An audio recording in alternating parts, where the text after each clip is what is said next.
Mais c'est pas ça le problème, docteur. C'est pas ça le problème, c'est que est-ce que c'est opportun de changer la Constitution? Faut-il changer la Constitution ou faut-il réviser la Constitution? C'est ça le point de contention. Qui a le degré de juger de l'opportunité et de l'inopportunité d'une situation? N'est-ce Non, pas le tout le monde a président qui... raison. C'est-à-dire le président d'abord, selon la Constitution, le N'est-ce président pas a le droit. président qui a tous les Un éléments instant, avec docteur. lui? Selon la Constitution, le président a droit d'appeler au changement de la Constitution, ou bien c'est le Parlement, ou bien c'est la population avec c'est bon, 100 000 signatures. Donc le président a droit de faire ça. Maintenant, le problème, c'est cette garantie-là. Pourquoi il a attendu au deuxième mandat? Est-ce que ce n'est pas pour remettre le compteur à zéro, pour revenir encore? C'est tout ce que les gens sont en train de dire. Je pense Est-ce que il que n'y a pas de chinois là-bas. d'abord, il faut voir le premier mandat, comment il a évolué. Le premier mandat a évolué avec l'accord FCC Cash. En dents de scie. Vous voyez le clash qu'il y a eu. On a évolué pour pouvoir donc créer l'Union sacrée, et c'était après déjà presque à la fin. Donc, aujourd'hui, il juge que c'est opportun de pouvoir, selon les éléments qu'il a, lui, il juge que c'est opportun de pouvoir lancer la réflexion, et les gens disent, non, voilà, on, on lui fait de procès d'intention. Je ne sais pas, mais on sera obligé un jour ou l'autre de pouvoir changer cette constitution. Évidemment, il Même a si fait un ce n'est pas temps, aujourd'hui, absolument. Absolument. oui, Là, vous même avez si raison. ce n'est Maintenant, pas le problème, aujourd'hui, c'est parce que ceci. aujourd'hui la tête de la personne qui est là gêne, même si ce n'est pas aujourd'hui, on pourra le faire après. Parce que tous nous reconnaissons qu'il faut qu'on change certaines histoires à l'intérieur. Bonjour, chers tous, vous qui nous suivez de partout au monde sur Makolo Digital Radio-Télévision, avec votre serviteur de tout le temps, Don Kayembe.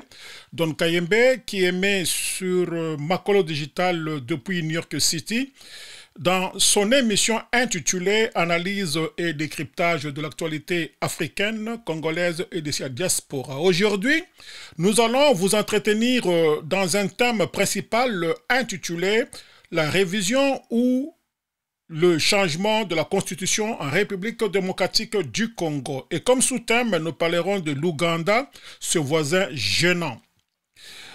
Ensemble avec moi, je suis sur le plateau avec Dr René Kayoka, qui est cadre de l'UDPS de la Fédération États-Unis d'Amérique. Ce dernier vit à Texas. Alors, nous commençons par l'introduction de notre émission du jour. Félix Tshisekedi, tenté par un troisième mandat. En tournée dans le nord-est de la République démocratique du Congo, le président Félix Tshisekedi a lancé mercredi 23 octobre le débat relatif au changement de la Constitution. Félix Tshisekedi a promis de mettre en place dès l'année prochaine une commission qui se chargera d'élaborer une constitution adaptée aux réalités de la RDC. Surtout, le président congolais a abordé la question de la limitation de mandat. Ici, il s'y est dénoté que la constitution congolaise comporte en effet des articles dits verrouillés, dont l'un stipule que le président est élu pour un mandat de 5 ans, une fois renouvelable. Or, le président congolais Félix Tshisekedi effectue actuellement son deuxième mandat. Pour modifier cette disposition, il revient au peuple de le décider et non au président de la République, souligne Félix Antoine Tshisekedi. Bonjour, docteur René Kayoka. Bonjour, Monsieur Don. Alors, nous sommes ensemble ici, docteur, pour parler Congo. Alors, nous allons parler dans un premier temps de la Constitution. Doit-elle être changée ou bien elle doit être révisée? Quelle est la nuance entre les deux? Et le débat va dans tout le sens sur la toile. Faisant suite à l'adresse du président Félix Tshisekedi au peuple congolais à travers les habitants de Kisangani, la révision ou changement de la Constitution, les réactions ne s'étaient pas fait attendre, en premier lieu celle du professeur Bob Kabamba, politicologue et professeur à l'Université de Liège en Belgique. Pour Bob Kabamba, l'objectif du président Tshisekedi est ailleurs. puisque nous sommes dans la vague. Quand on regarde un peu plus partout en Afrique, sur le continent, à chaque fois qu'un président de la République arrive presque à la fin de son mandat, ou le deuxième mandat, il revient la question du troisième mandat. Et comme le texte constitutionnel interdit la possibilité pour lui de briguer un troisième mandat, la meilleure façon de faire, c'est de pouvoir changer la Constitution. Docteur René Kayoka, votre réaction?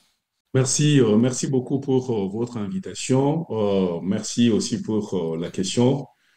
Au fait, ici, il faut comprendre il faut prendre les propos du professeur Bob Kabamba dans le sens où c'est d'abord la Constitution qui veut être changée. Il est un peu l'émanation c'est son fruit d'ailleurs. Donc lui-même a attesté que c'est lui qui a amené le draft de cette Constitution et que la majeure partie de cette Constitution, la majeure partie du draft qu'il a ramené à Kinshasa, Donc de la Belgique alors? de la Belgique, donc provenant de la Belgique, n'avait pas été touché. Ce qui veut dire que c'est un tout petit peu comme son enfant, lui. Non, il a dit qu'on avait retouché. Il avait dit qu'on avait retouché. Je dis ici, je dis que la majeure partie du draft qu'il a ramené du Louvain, et il faut comprendre que ce qui vient d'ailleurs, est-ce qu'il y a nos intérêts à l'intérieur? Lui-même, je l'ai suivi, il a reconnu qu'il y a des choses à amender et que c'était pas quelque chose de parfait, mais seulement il insiste que voilà, il faut pas. Si aujourd'hui le président Tshisekedi disait que voilà, il y a des choses à toucher et qu'il garantissait aux gens qu'il va pas se présenter, donc le problème ne se poserait pas. Donc vous voyez que le problème c'est pas le texte en fait. Le problème c'est le monsieur qui est en place, le président Tshisekedi. Donc, si aujourd'hui, comme il affirme, si aujourd'hui le président a testé pour dire que voilà, je ne me représenterai plus, donc le problème ne se poserait pas et qu'on pouvait tout faire. Mais aujourd'hui, on rendit la personne pour dire voilà, pour eux, c'est la personne de Tshisekedi qui gêne. Donc, disons que oui, mais il faut être logique. Mais cette logique, docteur René, allons doucement. Cette logique-là, c'était appliquée en 2016, où le président Tshisekedi, opposant fervent qu'il était, il avait dit que ce n'était pas une priorité. Puisque le problème pour lui, c'était le social du Congolais, c'était la faim, c'était des crises. Alors, qu'est-ce qui a changé aujourd'hui pour qu'on aille à ce changement de constitution? Est-ce que le problème que lui a décrié la fois passée, est-ce que c'est résolu? Vous savez, lorsqu'on est en dehors de la gestion et lorsqu'on est dans la gestion, ce sont deux choses différentes. Vous comprendrez qu'aujourd'hui, devant les réalités auxquelles il fait face, le président comprend aujourd'hui qu'il faut qu'on change cette constitution. Mais Kabila avait compris aussi de la même manière. Oui. Je vous donne un exemple. Parce qu'aujourd'hui, les gens semblent dire que voilà, est-ce que c'est la constitution qui empêche qu'on ait à manger, qu'on donne le peuple à manger? Mais je prends un seul exemple. La Constitution établit des superstructures. Vous avez le Sénat, vous avez les provinces et vous avez les assemblées provinciales. Est-ce que les gens ont au moins l'idée de combien ces superstructures coûtent à la République? Est-ce que ces superstructures aujourd'hui, est-ce qu'ils n'ont-elles pas démontré leur suffisance? Leur insuffisance, je l'allais dire. Vous voyez, aujourd'hui, vous voyez l'exemple pour les autres pays. Il y a les idées. Aujourd'hui, on se met en tête, c'est comme si on interdit aux gens de pouvoir réfléchir. Non, ici, c'est pas le... Non. Docteur, il faut aller systématiquement, hein, donc les gens nous suivent. Induire les gens en erreur sur quoi? Donc, puisque le problème qui est là-bas, c'est que hier, c'était que non, ce n'était pas nécessaire pour revoir, puisqu'on voyait que Kabila voulait changer pour extendre son mandat. Et c'est cette même raison qu'on est en train d'imputer au président Félix Tshisekedi, puisqu'il ne s'est pas encore prononcé s'il voulait changer la constitution pour remettre le compteur à zéro et d'être président pour le troisième mandat. Il n'a jamais dit ça. Est-ce que ce sont les procès d'intention qu'on lui prête ou bien c'est vraiment ce qui se trame en suivant ce que les gens de l'UDPS sont en train de dire? Oui, mais aujourd'hui, ce sont de procès d'intention. Qui vous dit que demain, si on change, il sera candidat lui-même? Qui se prononce Mais en alors? fait, je voudrais seulement dire que dans la Constitution, il y a certains éléments qui font que on ne peut pas bien, certains éléments qui font que qui prennent assez d'argent pour l'argent qui pouvait être affecté au social que les gens réclament aujourd'hui. J'ai donné l'exemple de superstructures, donc C'est ce que j'ai dit, ça existait du temps de Kabila aussi. des provinces, le Sénat et Ça autres. existait du temps de Kabila. Oui, mais je dis que toutes ces histoires-là vous prennent beaucoup d'argent. Hier et aujourd'hui. Oui, hier et aujourd'hui. En fait, on peut avoir une image, on peut avoir une idée de quelque chose, mais lorsqu'on détient, le monde est en éternelle évolution. Évidemment. Lorsqu'on constate qu'il y a certains couacs on peut toujours évoluer, on ne va pas rester statique. Oui, la politique étant dynamique et les choses mouvant comme elles mouvent aujourd'hui, on ne peut pas rester toujours cloîtré dans le carcan qu'on a été hier. Je peux dire quelque chose hier sans savoir certaines réalités. Lorsque je suis confronté aux réalités, je peux changer de propos. Cela ne veut pas dire qu'on a on a totalement oublié ce qu'on avait dit hier. Non.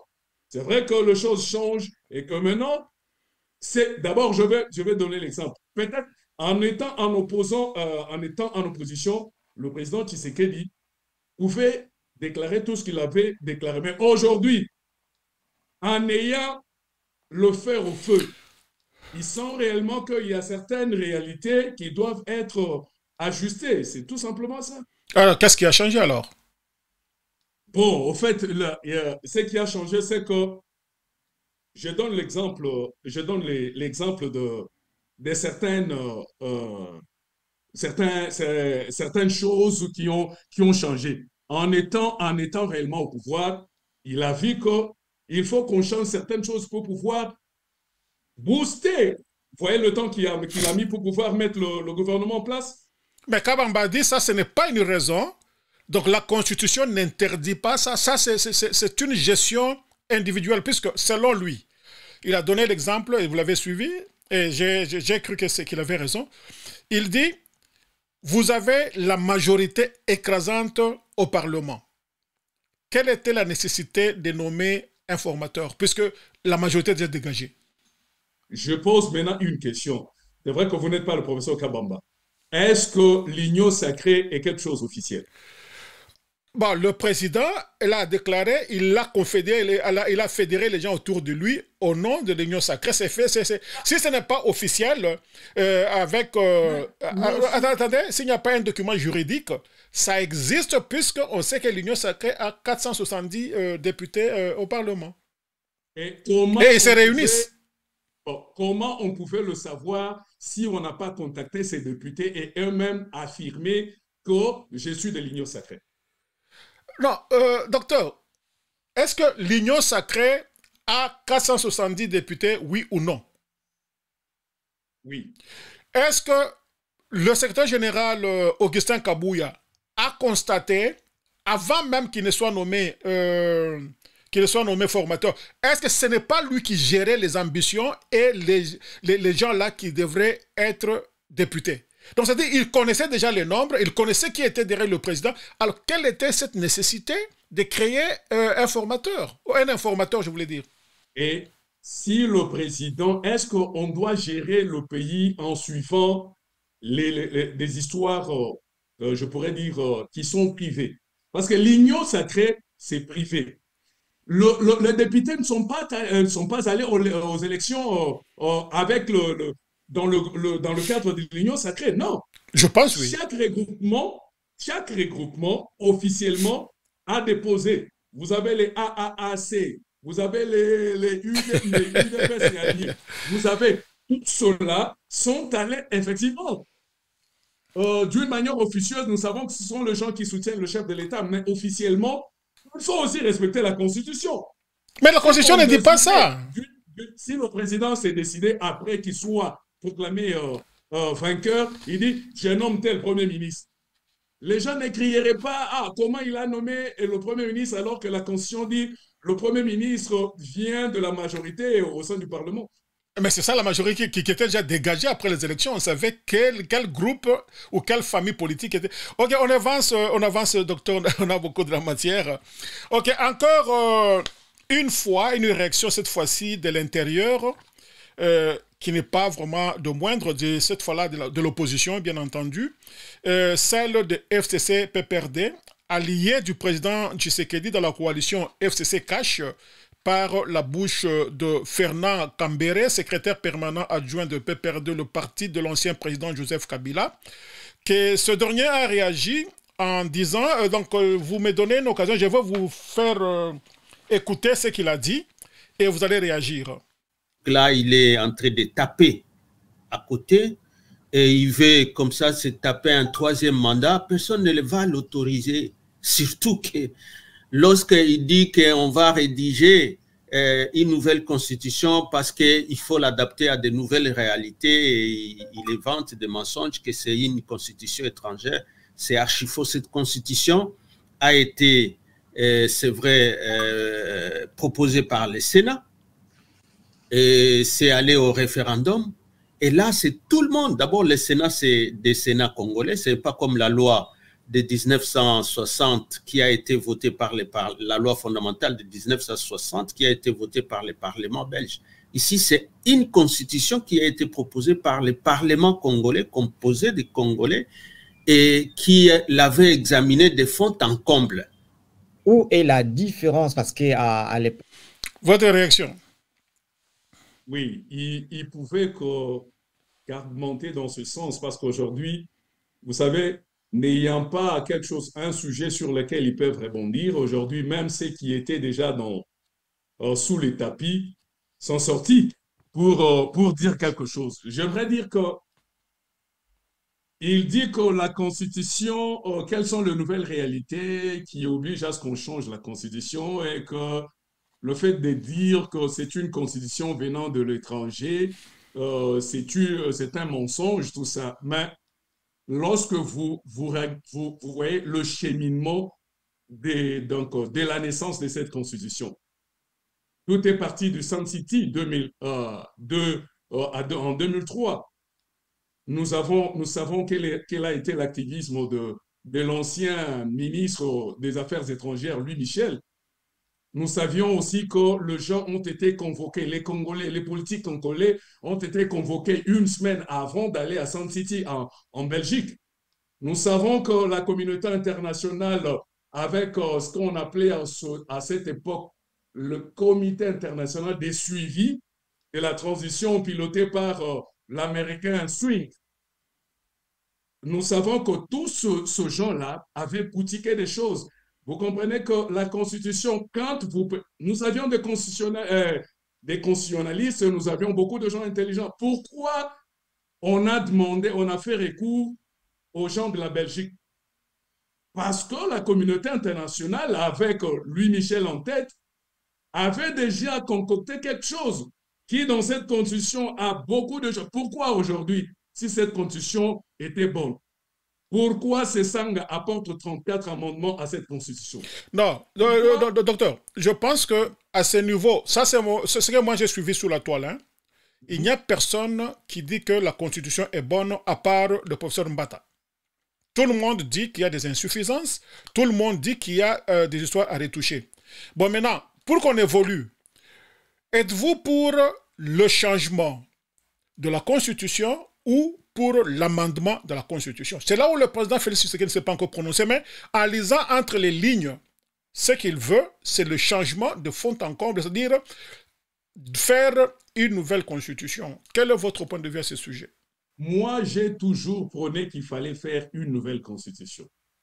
Okay. Vous savez, depuis... Bon, d'ailleurs, le président Félix, je dirais que le président Félix ne revient qu'au dire de l'UDPS. Souvenez-vous que l'UDPS en 2026 avait battu campagne contre, contre cette constitution. C'est ça. Et le Sphinx d'heureuse mémoire avait déclaré que l'UDPS au pouvoir, nous allons changer cette constitution. Est-ce qu'il faut qu'on garde cette constitution? J'ai dit non, les choses peuvent évoluer. Moi, je suis pour le changement de la constitution. Et je suis pour, parce que si on dit on va toucher, disons qu'on touche à cette constitution avec déjà des observations de part et d'autre des différentes parties. Mais pourquoi dire quelque chose? Je dis un habit qui est déjà de piécer.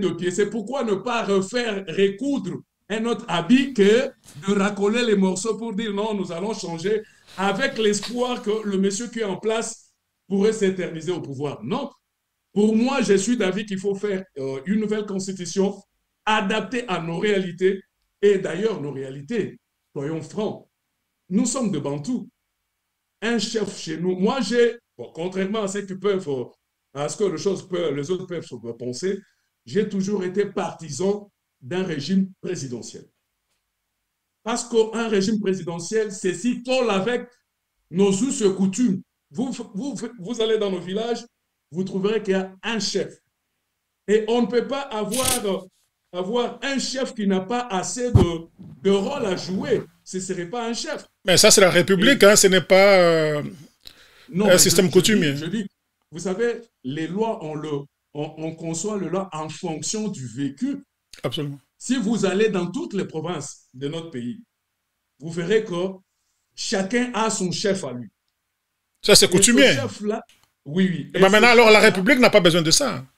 Non. La République a besoin d'un chef. Pas un chef coutumier. Comment aujourd'hui, parce que moi, je voudrais que, par exemple, le président Félix doit rendre compte de tout ce, parce qu'il n'est pas responsable devant le Parlement, voyons.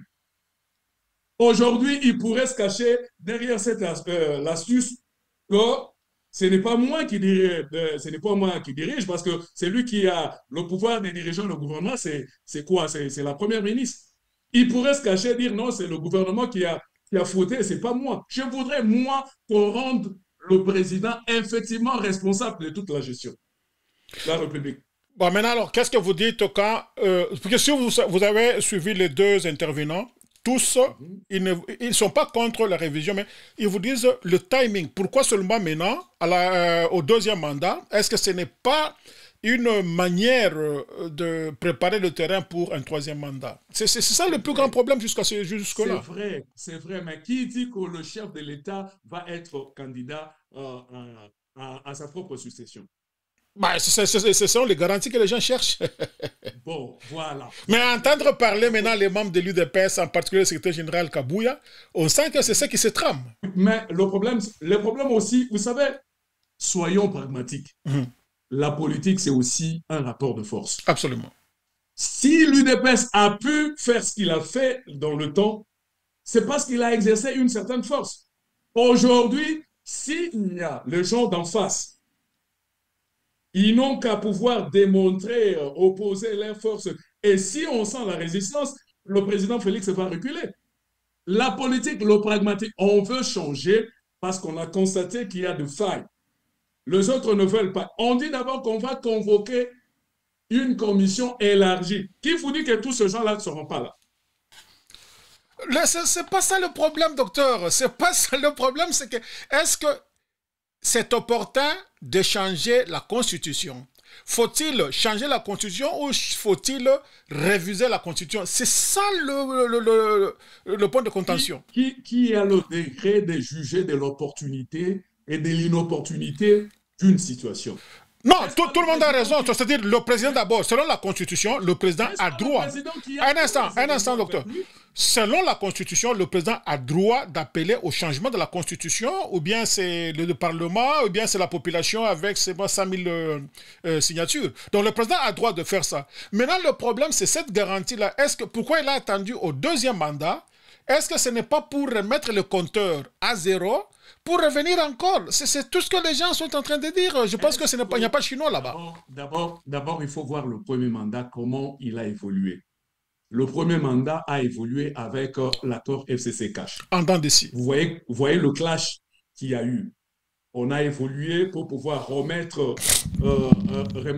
créer l'Union sacrée, et c'était après déjà presque à la fin. Donc, aujourd'hui, il juge que c'est opportun de pouvoir, selon les éléments qu'il a, lui, il juge que c'est opportun de pouvoir lancer la réflexion, et les gens disent, non, voilà, on lui fait de procès d'intention. Je ne sais pas, mais on sera obligé un jour ou l'autre de pouvoir changer cette constitution. Évidemment, il n'y a pas un temps, absolument. Absolument. Là, vous avez raison. Maintenant, le problème, c'est celui-ci. Aujourd'hui, la tête de la personne qui est là gêne. Si ce n'est pas aujourd'hui, on pourra le faire après. Parce que tous nous reconnaissons qu'il faut qu'on change certaines histoires à l'intérieur. Exact. Exact. Bon, maintenant, le problème, c'est quoi? Le problème, la rue a parlé, les intellectuels ont parlé et tout le monde a parlé. Maintenant, je reviens avec une troisième question très, très importante. C'est là où il y a déception.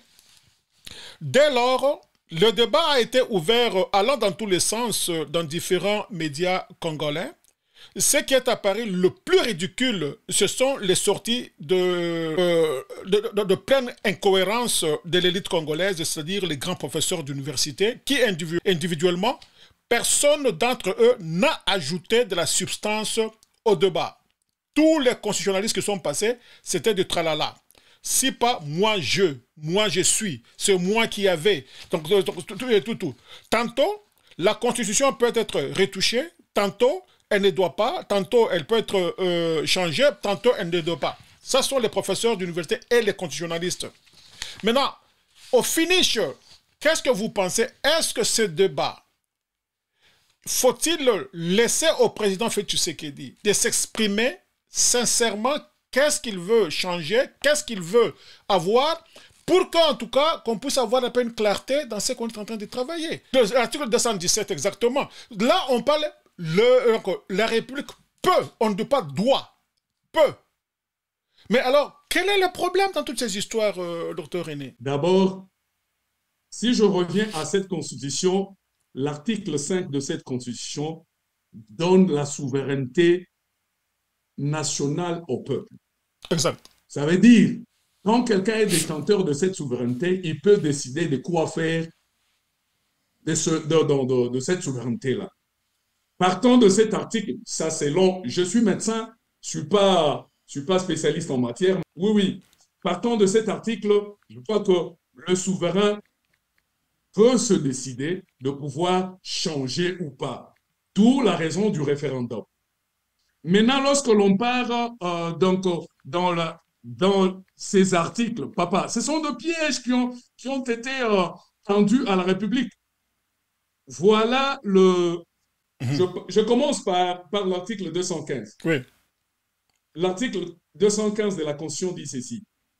Le traité et accords internationaux régulièrement conclus ont, dès leur publication, une autorité supérieure à celle des lois, sous réserve pour chaque traité ou accord de son application par l'autre partie.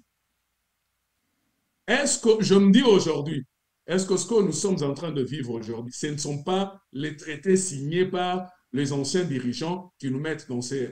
Non. Quel traité, par exemple? Non, c'est une question que je me pose. Je me pose à haute voix. Ok, allez-y. Je me pose à haute voix. Et lorsque vous descendez à l'article 217, on vous dit la République démocratique du Congo peut conclure des traités ou des accords d'association ou des communautés comportant un abandon partiel des souverainetés en vue de promouvoir l'unité africaine. Qu'est-ce que vous entendez par là? Qu'est-ce que vous entendez par là? Allons étape par étape. Voilà. La République démocratique du Congo peut, oui. Pas doit. Non, peut. C'est le vouloir maintenant Pas le vouloir, le pouvoir. Vous pouvez ou ne pas, vous n'êtes pas contraint. Oui, mais je dis, c'est là, le peu là, de pouvoir là renvoie à l'expression de ce que veut le dirigeant.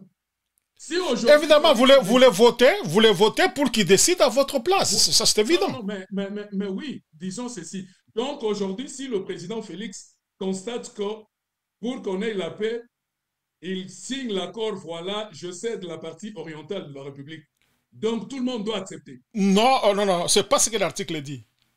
Si nous allons plus loin, il vous dit les accords des associations ou des communautés comportant un abandon partiel, pas total.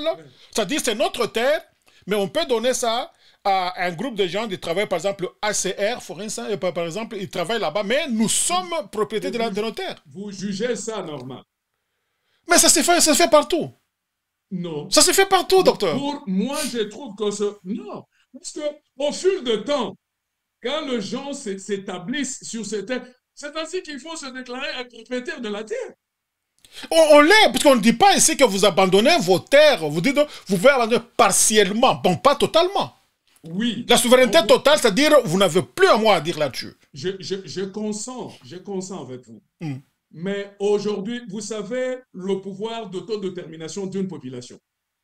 Vous savez comment l'ex-Yougoslavie s'est divisée?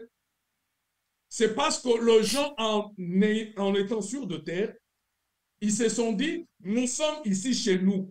Alors tous, de commun accord, nous pouvons demander à ce que nous soyons indépendants. Et tout est parti de là. Ayant des soutiens de certaines puissances, aujourd'hui, nous avons quoi? Nous avons la Yougoslavie qui est divisée. Est-ce que vous savez, là, chez vous, au Texas, les Chinois ont acheté des milliers d'hectares, là, chez vous, au Texas, ici aux États-Unis? Oui, mais ici, ils ont acheté comme... Mais tout reste... Pourquoi on a... demandez-nous. Pourquoi on a enlevé le fait, donc, la loi Bakajika pour dire le sol et le sous-sol appartiennent à l'État?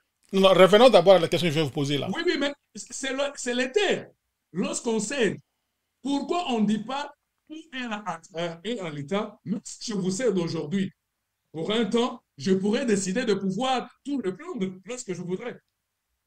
Bon, maintenant, le problème, c'est ceci, docteur. Vous dites qu'on amène les gens ensemble. Donc, j'avais eu encore une émission avec monsieur Jean-Pierre Mbelou, qui est très, très éloquent, un philosophe qui réfléchit beaucoup. Il a dit carrément que lui n'appelle pas cette constitution une constitution, il l'appelle fait de chou, qu'il faudrait mettre ça carrément dans la poubelle.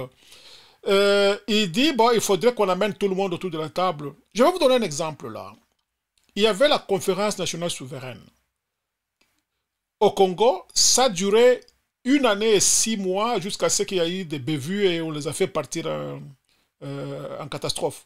Mais partout en Afrique où il y avait conférence nationale souveraine, ça durait tout au plus 1 mois. Est-ce que vous pensez que si on essaie de remettre les gens ensemble pour parler de cette constitution, qui montre déjà qu'il y a de sérieux problèmes à revoir, est-ce qu'ils ne seront pas encore là pendant 1 année? Il va falloir déterminer le forum. Quel est le format? Parce qu'on ne peut pas prendre tout le monde. C'est vrai qu'on peut prendre une certaine représentativité. Et d'ailleurs, le projet de constitution de la conférence nationale souveraine peut servir de base. Personne n'a vu ça jusque-là. Hein? Non, il en existe. Est-ce que vous avez vu ça? Moi, je cherche partout, je n'ai pas encore vu ça. C'est seulement récemment que j'ai vu la constitution de 1964 de Louabourg. Le problème, c'est que nous avons quand même des archives, non? Absolument. Oui, les archives, on doit en avoir, elles doivent exister. Mais seulement le problème avec ce projet de constitution de la CNS, pour moi, il propose le fédéralisme. Voilà. Vous voyez, ce qui n'est pas à l'état actuel du pays. Avec l'évolution de mentalité des Congolais, je ne pense pas que nous soyons présentement prêts à pouvoir aller au fédéralisme. D'où, j'ai toujours plaidé le fait qu'on doit mettre un président autoritaire chez nous à la tête. On doit revenir au système de nomination de gouverneurs par le président de la République et aussi partant de là, des non-originaires. Non, là, il n'y a pas de débat. Mais le problème, c'est quand vous insistez sur l'autorité sur un individu président. Est-ce que le comportement du régime Mobutu ne vous a pas vraiment donné un cas d'école? Je vais faire une synthèse de ce qui s'est passé après le discours de Mitterrand de Beau, instaurant les démocraties en Afrique. Est-ce une réussite ou est-ce une réussite ou un échec? Selon votre vision de choses. Lorsqu'on a voulu nous donner quelque chose, parce que la démocratie a été quelque chose de préparé en Europe, ramené pour pouvoir nous servir de mode de gestion. Mais ça n'a pas tellement collé parce qu'elle a été confrontée à nos réalités à nous. Je pense, chez nous, même si la peur de voir un autre dictateur s'installer, mais il faudrait qu'on ait un président qui a le plein pouvoir. Ça, c'est mon avis et moi personnel. Un président qui a... Parce que chez nous, il faut qu'il y ait un président fort pour que les choses marchent. Pas les institutions fortes. Pas les institutions fortes. Bon, je dis, j'ai toujours parlé d'une dictature démocratique. Vous avez aujourd'hui ce que les gens font à Kinshasa. Je reviens d'ailleurs de Kinshasa. Il y a des gens... Moi, j'ai vu une maman. C'était vers Kalembelembe, là. Des caniveaux qui sont refaits des histoires du côté de Beaumarchais. La maman était en train de mettre ce qu'elle balayait, elle le jetait dans le caniveau. Lorsqu'on lui a posé la question, la maman a dit Yango binom tuburoya ubomisa moko yo. C'est Kimbuta qui doit la dire ça. Voilà.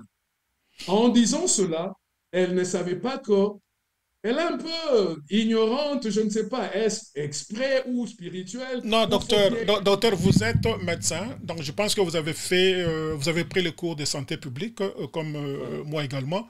Nous savons que le problème de la saleté sur Kinshasa et ailleurs au Congo, c'est un problème d'abord de l'éducation sanitaire. Donc, on me dit que vous allez à l'hôtel de ville de Kinshasa. Maintenant, le gouverneur préfère entrer par derrière puisqu'il ne peut pas entrer par devant puisqu'il y a des tas de mondistes devant son bureau. Alors, si devant le bureau du chef, vous avez une telle situation, que dire des maisons de gens? Donc, cette maman-là, moi, je pense que le problème, quand nous, on grandissait, du moins, j'ai grandi au Katanga, le système que je vois ici, des sanitation, où vous avez des véhicules d'hygiène qui viennent prendre des immondices. Au Katanga, ça se fait quand on était enfant. Donc, chaque jeudi sur Mabispa, il y a un camion qui passait où on venait prendre les immondices. Bon, maintenant, l'Union européenne a amené un système à Kinshasa il n'y a pas longtemps. Aussitôt l'Union européenne partie, aussitôt les immondices ont commencé à s'accumuler. C'est un problème de gestion. Ça n'a rien à faire avec la Constitution. Non, ça n'a rien à faire avec le pouvoir du président. Je vous donne un exemple. Oui. Je vous donne un exemple pour vous dire que tout a à faire avec le président. Oui. Nous sommes à l'entrée de l'AFDEL. Nous nous croisions de jambes dans nos taxis en commun avec les mamans. Dès que Mouzé Kabila a interdit cette histoire-là, dès qu'on a commencé à fouetter, nous avions le Kadogo qui, lorsqu'il constate ça, il mettait... Est-ce qu'il faut un président pour ça? Le chauffeur. Lorsqu'on a fouetté, ce système a disparu totalement. Absolument. Est-ce qu'il faut un président pour ça? Il faut un président pour ça. Mais, disons, nous avons... Que font les ministres? Que font les gouverneurs? Est-ce qu'avec le ministre, ils font ça? Mais c'est ça le problème. Alors, ces gens-là, ils sont payés je ne sais pas comment je peux qualifier ça. Ils sont payés richement pour rien faire. Un ministre qui sort pour aller se déambuler dans les routes avec des caméras et vous dites qu'il travaille. Et c'est ça le rôle d'un ministre. Vous savez, nos ministres à nous, chacun d'ailleurs, voyant ses intérêts, qu'est-ce qui vous dit que le ministre, qu'est-ce qui ne vous dit pas que le ministre a une certaine retenue parce qu'il ne sait pas demain ou après-demain. Ils n'ont pas de retenue, ils vont, tout le monde fait du... Il peut sauter. Tout, pour moi, dès que le président donne une impulsion, tout doit partir. Mais il les dit parfois, on n'exécute pas. Vous savez, les gens disent que non, il y en a qui sont là-bas pour saboter le président, parce qu'il dit ce qu'il veut. Et demain, ça ne se fait pas, on dit non, c'est du sabotage. Mais là, il faudra que le président prenne ses responsabilités. Lorsque vous donnez des ordres, que ces ordres ne sont pas exécutés, alors là, c'est votre autorité qui est mise en balance. Vous devez vous prendre en charge et donner sanction. Oui. Ok, Non, docteur, on avance. Il y a ok. trop à dire dans ce pays-là. Je pense qu'il faut commencer par quelque part. Et surtout quand vous avez des gens qui se moquent de, de la diaspora, que eux-mêmes qui sont au pays à qui on donne des responsabilités, ils n'ont aucune expérience, ils n'ont jamais travaillé, ils n'ont aucune référence, mais ils se croient beaucoup plus expérimentés que les gens de la diaspora qui travaillent d'ailleurs. Alors là, Non, nous passons... Oui, non, non, j'allais intervenir pour dire, il ne faut pas seulement blâmer nos frères qui sont en train de rechigner contre la diaspora. C'est aussi une certaine diaspora qui est descendue, qui a fait la honte de toute la diaspora. Donc, nous sommes en train d'en pâtir. Parce que nos frères et amis qui sont descendus au pays, qu'est-ce qu'ils ont fait? mais c'est le casting. Hein. Donc, Voilà. vous avez quelqu'un qui est ici, qui n'a Donc, jamais travaillé, vous lui donnez une il responsabilité. ne faut pas totalement blâmer les gens On ne blâme personne, qui mais sont contre. on ne blâme personne, on ne doit pas insulter les autres, surtout quand on n'a pas d'expérience. Le problème, c'est le casting. Si le président avait choisi les gens qui avaient l'expérience, puisqu'on dit non, telle personne a travaillé à l'ONU, quelle position la personne a occupée? Est-ce que travailler à l'ONU, travailler pour nous, on devient de expert? Non. Ça dépend de quelle fonction la personne occupait. Il y a des gens qui sont là-bas comme consultants, donc vous ne pouvez pas dire qu'en tant que consultant, il a l'expérience de gérer. Donc c'est quelqu'un qu'on appelle là pour son intelligence, pour faire des suggestions. Donc alors vous avez des gens qui travaillent dans des bureaux, qui n'ont jamais travaillé, qui n'ont jamais été occupé un poste de responsabilité à l'ONU. Vous dites non, il a l'expérience de travailler à l'ONU. C'est ça le problème avec le Congolais. Alors parlons un peu de la relation RDC-Ouganda. Yoweri Kaguta Museveni et Chilombo Tshisekedi se sont rencontrés une fois de plus à Kampala, à Entebbe, en Ouganda, en la date du 30 octobre. Les deux hommes ont échangé longuement sur l'opération militaire conjointe menée par leurs deux armées dans l'est de la République démocratique du Congo contre le groupe armé d'origine ougandaise appelé ADF. Ils ont également abordé la question des tensions croissantes entre Kinshasa et Kigali, alimentées par les avancées de M23 dans le nord Kivu. Qu'est-ce que vous en connaissez et quel est votre point de vue de ces déplacements? Un déplacement de plus du président vers l'Ouganda. Il a envoyé des équipes là-bas pour rencontrer Kaguta Museveni qui a fait des déclarations énervantes. Et maintenant, le président est reparti encore là-bas. Qu'est-ce que vous en dites? Est-ce que c'est pour trouver une solution aux problèmes qui nous agacent ou bien pour résoudre le problème de l'Ouganda? Bon, c'est vrai que je n'ai pas les réalités ou toutes les informations qu'a le président. Absolument. À son niveau, quand il a décidé, quand il a jugé important de pouvoir aller en Ouganda, c'est qu'il a certaines raisons. Absolument. Il a certaines raisons qui, peut-être à notre niveau, nous ne pourrions pas dire d'emblée, d'une manière un peu lapidaire, on pourrait dire, voilà comment le chef est en train d'aller causer avec la personne qui est en train de soutenir nos ennemis. Bon, le chef a ses raisons. Voyons voir ce qui peut en découler. Mais seulement, je n'ai pas du tout confiance, moi, en l'Ouganda. Je constate que, vu de propos, même le propos du fils de Yoweri Museveni, ce sont des propos qui montrent à suffisance qu'ils ne sont pas de notre côté, ils sont du côté de notre l'ennemi. agresseur. Donc, sur ce point de vue, je laisse au président qui a assez d'informations. Nous rappelons à ceux-là qui nous suivent que vous êtes sur Makolo Digital Radio-Télévision depuis New York City avec votre serviteur de tout le temps, Don Kayembe, qui est en contact aujourd'hui avec Dr René Kayoka depuis Texas. Docteur, quand nous disons que le président possède beaucoup plus d'informations que quiconque, c'est une réalité. Mais néanmoins aussi, nous avons aussi certaines informations qu'on peut donner. Nous avons des contacts. Enfin, encore, ce sont des informations que j'avais eues il y a très très longtemps avec, dans le cadre de la profession. J'étais dans une réunion quelque part. Alors, c'était une réunion où on discutait sur le problème de l'UNICEF, de femmes et des enfants. Alors, dans cette-là, j'étais le seul Congolais. Il y avait quelques 3-4 Ougandais. Alors, à la pause, le Ougandais est venu me voir. Ah, tu es du Congo? J'ai dit, oui, mais comment ça va là-bas? Il m'a dit, mais vous, comment vous êtes? Donc, vous, tout ce que vous voyez dans votre pays, c'est de l'or, du diamant, du coltan. Vous ne voyez pas le bois que nous sommes en train de prendre en quantité industrielle chez vous.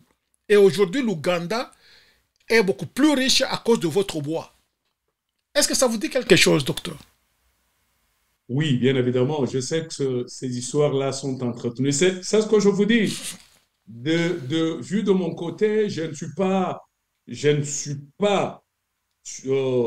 du même avis. Si je t'ai conseillé du chef de l'État, je lui aurais peut-être interdit de pouvoir aller là-bas parce que je sais que le pouvoir ougandais est des connivences avec nos agresseurs, le Rwandais. Alors, c'est ainsi que je dis, si le président s'est décidé d'aller là-bas, parce il a certaines raisons sur certaines réalités. Voyons voir ce que ça peut donner. Pour moi, je sais que l'Ouganda ne m'inspire pas confiance. Mais le président a fait la même chose avec Kagame. Il a dit non, écoutez, Kagame c'est un homme, donc ce qu'il a dit, qu'on lui donne le bénéfice des doutes et tout. Finalement, il était plus déçu que tout le monde. Kabuta Museveni, quand son armée entre en 2022 sur notre territoire, je ne sais pas si vous avez vu les images.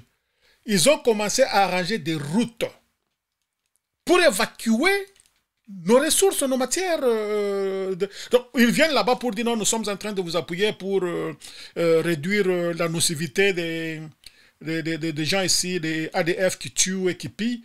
Mais entre-temps, ils sont dans le pillage systématique. Qu'est-ce qu'ils sont allés avec des cartes-pillards pour arranger des routes là-bas? Bon, il faut aussi comprendre qu'il y a un grand commerce qui s'exerce de part et d'autre. Je parle de la guerre. Là où ils sont allés en guerre, vers Virunga, il n'y a pas de commerce là. Virunga, c'est la forêt. Permettez, oui. c'est lui qui vient juste avant moi, mon grand frère. Oui. Je me rappelle qu'il faisait ce coin-là. Il revenait, des fois, il revenait avec des véhicules, des marchandises de l'Ouganda et passer de l'autre côté au Congo. Est-ce que c'est pour cela que les routes ont été arrangées?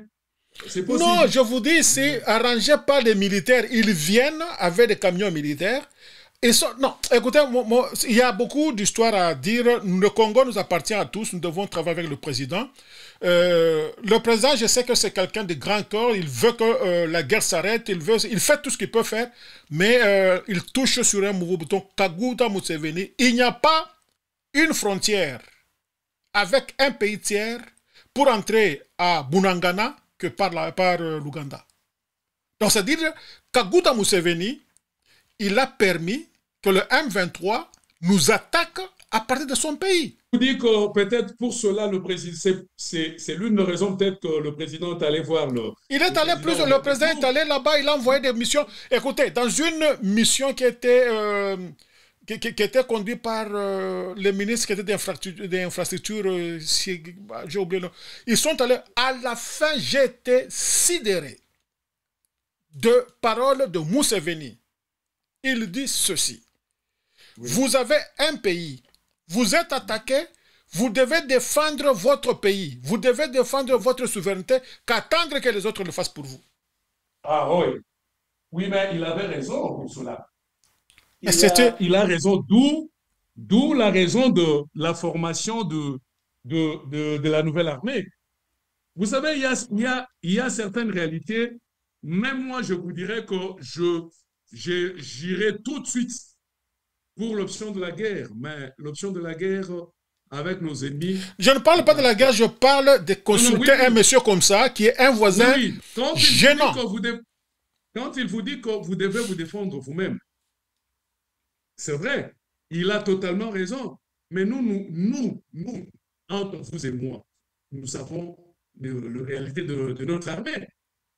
Elle est requinquée. L'armée est requinquée selon le président de la République. Quand il n'avait plus le pouvoir, il a dit nous avons maintenant une armée. L'armée est requinquée, elle est en train de l'être. Maintenant, il faut attendre. Qui vous dit que ces silences trompeurs ne veut pas, n'est pas une stratégie du président pour pouvoir rebondir après. Attendez-vous à ce que, lorsque nous sommes suffisamment aguerris, on aura du répondant, ça c'est sûr. Mais pour l'instant, lorsque notre armée tente d'attaquer, vous connaissez les trahisons, les complicités, tout ça. C'est ce qui fait que ça tire vers le bas notre armée. Nous devons, à un certain moment, travailler avec le président, chercher à justifier l'injustifiable. Alors, je voudrais... Non, je ne justifie pas.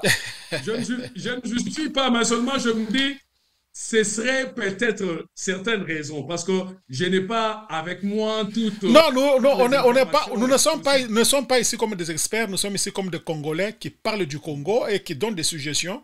Et de temps en temps, le président nous suit, donc il doit comprendre que non, les Congolais raisonnent de cette manière pour le Congo. Oui, oui. Parce qu'on ne doit pas tout laisser dans ses mains, parce qu'il n'est pas magicien, donc il a besoin de l'appui de tout le monde, il a besoin des appuis, des idées des autres.